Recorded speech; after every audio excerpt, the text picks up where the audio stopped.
మరి ఈ ప్రపంచంలో ఎక్కడన్నా ఆడబిడ్డలు ఆడపిల్లలు నాకు ఎట్లాంటి తోబుట్టు ఉంటే బాగుంటుందని కోరుకుంటారో ఆ దేవుణ్ణి అట్లాంటి అన్న ఉన్నందుకు నేను నా అదృష్టంగా భావిస్తా ఉన్నాను. మరి నేను చాలా గర్వపడతా ఉన్నాను. ఈ అన్న ఇవాళ నా ఒక్కడికే అన్న కాదు, మొత్తం తెలంగాణలో ఉన్న ఆడబిడ్డలందరికీ అన్నా తమ్ములందరికీ కష్టంలో ఉన్న ప్రతి ఒక్కరి కోసం కూడా పని చేయడానికి బరువును నెత్తిన ఎత్తుకొని తిరుగుతా ఉన్నాడు.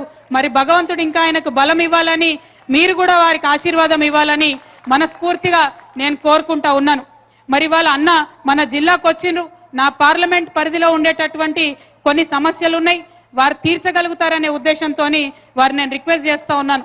నా పార్లమెంట్లో దాదాపుగా 5 మున్సిపాలిటీలు ఉంటాయి. గ్రామాలకు మనం పెద్ద ఎత్తున నిధులు ఇచ్చుకున్నాం, కానీ మున్సిపాలిటీలకు పెద్ద ఎత్తున ఇంతవరకు నిధులు ఇవ్వలేకపోయినాం. మా నిజామాబాద్ జిల్లాలో బోధన్, ఆర్మూర్, నిజామాబాద్ కార్పొరేషన్, అటు కరీంనగర్ జిల్లాలో జగిత్యాల, మెట్పల్లి, కోరుట్ల ఈ 5 మున్సిపాలిటీలు ఒక మున్సిపల్ కార్పొరేషన్ నా పార్లమెంట్ పరిధిలోకి వస్తుంది. మరి వీటన్నిటికీ కూడా దయచేసి మా మున్సిపల్ కార్పొరేషన్కి ఒక 100 కోట్లు, మిగతా మున్సిపాలిటీస్ అన్నిటికీ కూడా 50 కోట్ల రూపాయల చొప్పున ఒక 350 కోట్ల రూపాయలను అనౌన్స్ చేసి వెళ్ళవలసిందిగా అన్నగారిని నేను రిక్వెస్ట్ చేస్తా ఉన్నాను. అదేవిధంగా మా నిజామాబాద్ జిల్లా అంటే పచ్చని జిల్లా, రైతులకు పేరు పెట్టినటువంటి జిల్లా. కానీ ఈ నిజామాబాద్ జిల్లాలో రైతాంగంతో పాటు వ్యవసాయంతో పాటు వ్యవసాయ ఆధారిత పరిశ్రమలు రావాల్సినటువంటి అవసరం ఉన్నది.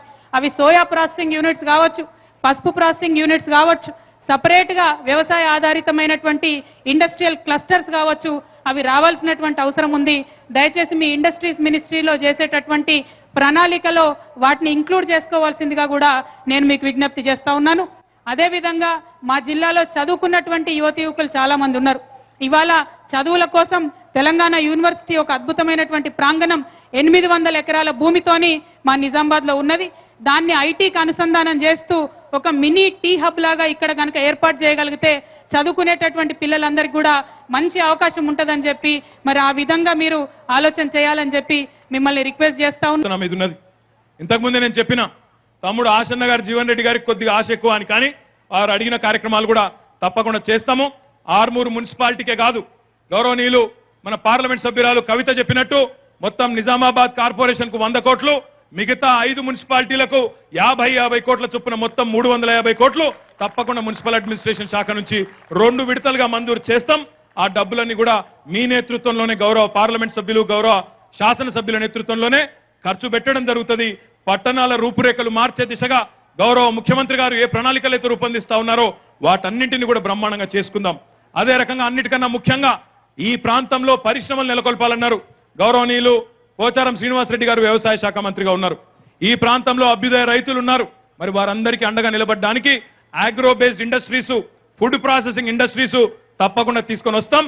గతంలోనే కవిత ఇక్కడికి ఆ బాబా రామ్దేవ్ గారికి సంబంధించిన పతంజలి వాళ్ళని కూడా తీసుకొని వచ్చింది. వారందరినీ కూడా మళ్ళీ పిలిచి ప్రత్యేకంగా నిజామాబాద్ జిల్లా కోసం ఒక సమావేశం ఏర్పాటు చేసి ఇక్కడ పరిశ్రమల విషయంలో కూడా, అందులో ముఖ్యంగా మన పిల్లలకే ఉపాధి అవకాశాలు వచ్చే విధంగా మంచి కార్యాచరణ కూడా తప్పకుండా రూపొందిస్తామని చెప్పి కూడా